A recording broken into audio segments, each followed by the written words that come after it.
Okay, disclaimer before we get started.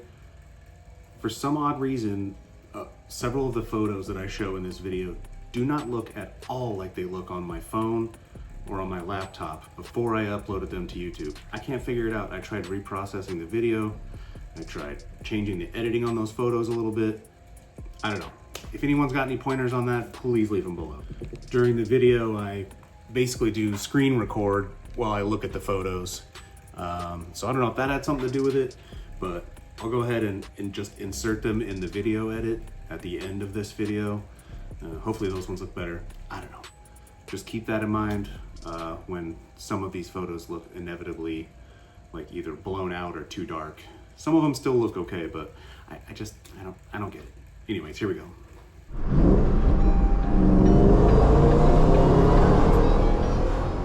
All right, guys, D90, Nikon D90, 12.3 megapixels, August 2008 prosumer model, and you can get them for under 150 bucks. It's very cheap. I was thinking about practicing car photography because I go to car shows and I like cars so much. I'm posting car videos all the time. But I didn't have a camera. I was talking to my dad. He had just bought a new full frame camera and he was like, well, hey, I still have my D90. You want to borrow it? And I was like, sure. So I bought me a 35 millimeter 1.8 to go with it and started messing around. Car photography is a new thing to me. You know, a decade ago when I was using my D610, I would do a lot of cityscape type of stuff, long exposure. I would just wander around downtown. Exposure stacking, there's probably like 8 different lightning strikes in that photos. Messed around with portrait photography a little bit. Oh, I forgot that I tried to be a Subaru driver for a while. Vape life. I've been without a camera for quite a while. And this D90, I pull it out and I'm like, crap, how do I work this thing? It didn't take me too long. I'm starting to get back to it. Is a D90 still a good camera? It's pretty old. I immediately, of course, just jumped in my car and started taking test shots. Just trying to see if it was, clean and sharp. Pretty clean. Pretty happy with it. I messed up my focus there, but whatever, gave me a good feel for it, just as a dumb picture. Then I went to my first car show and I just kind of took bad pictures. I mean, this one, it's whatever, it's cool. I like this car, it's I think it's a Thunderbird. But I should have done a smaller aperture to get more detail in the background and have the whole photo be sharper overall. Yeah, that would have helped. Same kind of deal with this. I was just trying to get some bokeh in the background, focus on one taillight, blur the other one. Again, kind of a boring photo. Nothing really going on here. Really love this Camaro. Really happy with how the sharpness and the color came out. I think I need a polarizing filter. Might help me with some of the reflections. And then, I don't know, the sky was washed out and gray that day, so backdrop kind of sucks.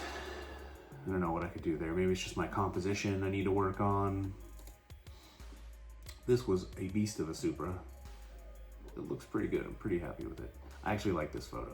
I know to anyone who's not a car person, they'd just be like, yeah, lame, a car engine, but I like this one. I could not get a decent photo of this Lamborghini. I was choosing between blowing out the whites to see the wheels or having the whites be nice. And then the wheels, you can't see them at all. So I don't know, maybe the filter would help me. Maybe that's just my lack of skill or editing. I'll have to practice it some more. Gotta keep practicing. Yeah, this one's all right, I guess. Highlights are a little harsh, maybe. I like this one. I'm very happy with this one. And I mean, already, I like 100% am happy with the capabilities of this D90 from 2008 that you can get for under 150 bucks. I mean, look at that. It's a very clean photo. It's quite sharp. can't zoom in on it as much as you could on a 24 megapixel camera, or you know, whatever they go up to, 30 something now, I don't know. But it's still pretty nice. This slammed Mustang. See here, I messed up. Again, I probably should have been at like f5.6. The front of the Mustang is like a little blurred. There, I got the front sharper this time.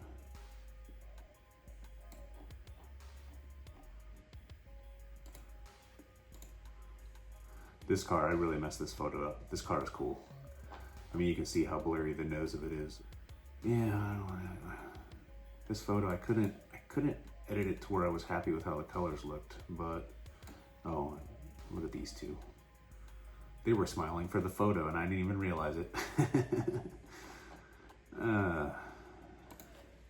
This photo though, this is my favorite one I've taken since I started taking photos again. The paint and just the lighting where he was parked, no washed out, overly bright sky in the background. You got Georgetown, Texas right there in the back on their historical downtown square area. Look at that, just candy paint. Really love this car. I don't know, is it too busy at the top of the image? Am I lacking in contrast a little bit, or do I need like a vignette or something? Is it just my framing? But I really like how the car looks in here, but I'm not happy with the background mostly, I guess. But yeah, I mean, a camera from 2008 that you can get for $150, and then a used 35mm 1.8 that I might have paid $120 for. So under $300.